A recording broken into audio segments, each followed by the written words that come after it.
Hi students, this is Mr. Stivers for the 2016-2017 school year. As of today, September 1st, all of our 7th and 8th grade students have received the audition music for our 7th and 8th grade All-County Music Festival. Students, if you ever misplace this, you can find this on the web just by doing so. If you visit us at crosbyband.com and you click on our student page, here at the very bottom under student docs you will see located 7th grade All County, 8th grade All County Music. If you just click and save as, you will see that all of the parts come up for percussion, woodwind, brass for each group. I think the 8th grade is a zip file, so just make sure that you save it and then double click to open it and find your part, whether you're woodwind, brass, or percussion. So but this video is intended just for 7th graders for counting in rhythms. So that's our goal for today. I would like for all students to have this assignment done no later than Tuesday, September 6th. So that gives you a little less than a week to watch this video and write the instruments in, or the counts in. So without further ado, I do want to make sure everyone is aware of the requirements for auditioning. So auditions are October 20th, 2016 from 4 to 7 p.m. Registration begins at 4 p.m. Auditions begin at 4:30.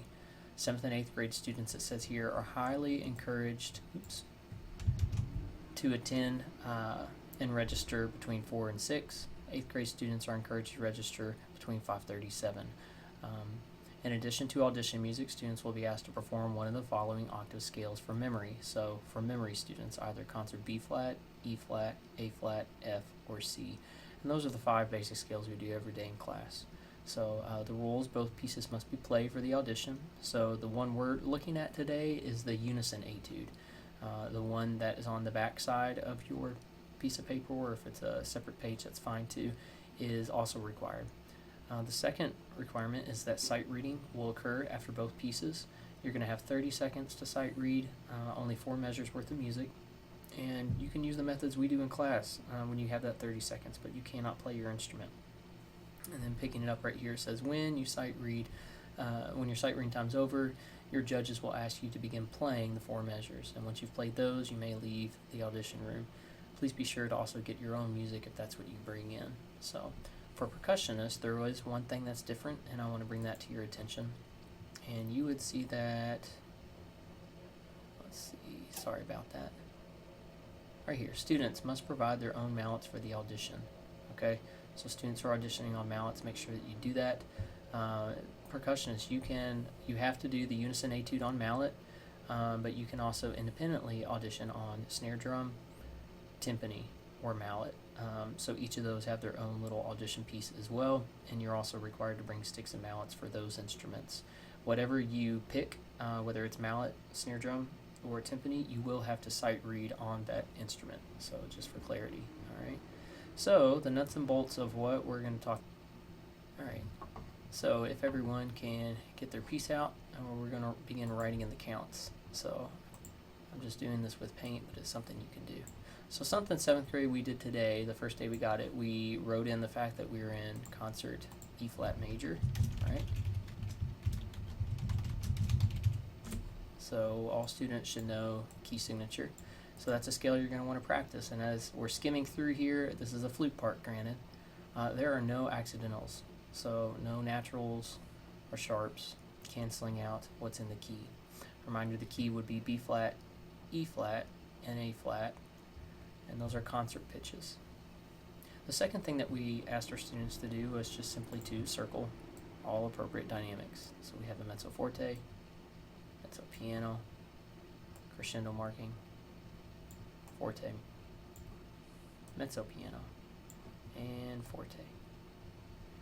And the last objective we did today was to identify various articulations. So we know right here we have slur. So I'll have that here. We have staccato markings here, and I asked our students to write just simply light. To know that that section, anywhere we have the staccato articulation markings, is to be light. We also have here slur. We have another light section. Okay, this tenuto marking, we're going to say held. Yeah, and then you're back to light.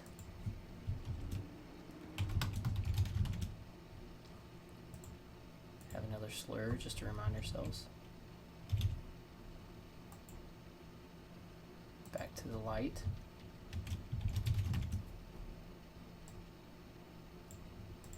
And then we have accent groupings there. It does have a first and second ending. Then the last thing we did was simply to measure each number, and it would start here. So this indicates just a faster rehearsal time as a group. I guess I could just do this, couldn't I? And you're welcome to use various colors if you want, if you're someone who likes to keep organized.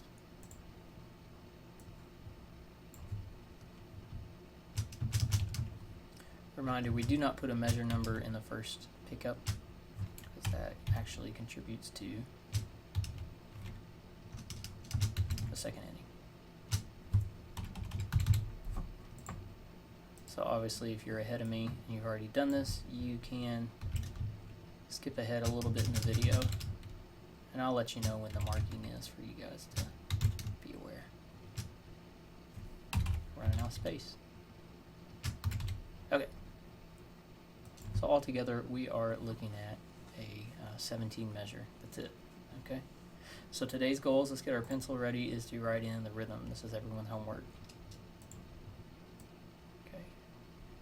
First single eighth note by itself. Just trying to squeeze in where I'm going to put it. Sorry. We'll put our rhythm lines right here. Okay. That is a single pickup eighth note on the and of 2, so we're going to write an and. If we look at measure 1, we have 2 eighth notes, grouping 1 and we have 2 and we're in 2/4 time, so this is a new measure. It's another 1. Subdivision wise, in a dotted quarter, we have 3 eighth notes, so 1 and 2, leaving and 1 and 2 and. Measure 4 is a 1, just like measure 2. It also has 3 eighth notes in the single dotted quarter. Now measure 5, we get into a little more complex rhythm for 7th grade. We have a dotted eighth. We know that dotted rhythms have half value. Half of an eighth is a 16th. So we now have 4/16 in a dotted quarter. So we're looking at 1 E and right within there. 2 and. You guys are welcome. I guess I could have stretched this out to make it a little bit better. Here we go. 1 E and 2 and. Here we have 1 and 2 and.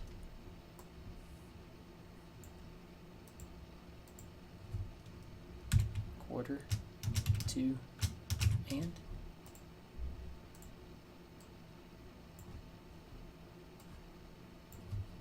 One, 2 and 1 and 2. 1, 2 and. And students, always want to encourage you to do this first, just to check yourself, to use your own brain with it all, and then plug it in if you hadn't needed any corrections. So 1 E and well, these rhythms are redundant, aren't they? 2 and almost done. 1 and 2 and.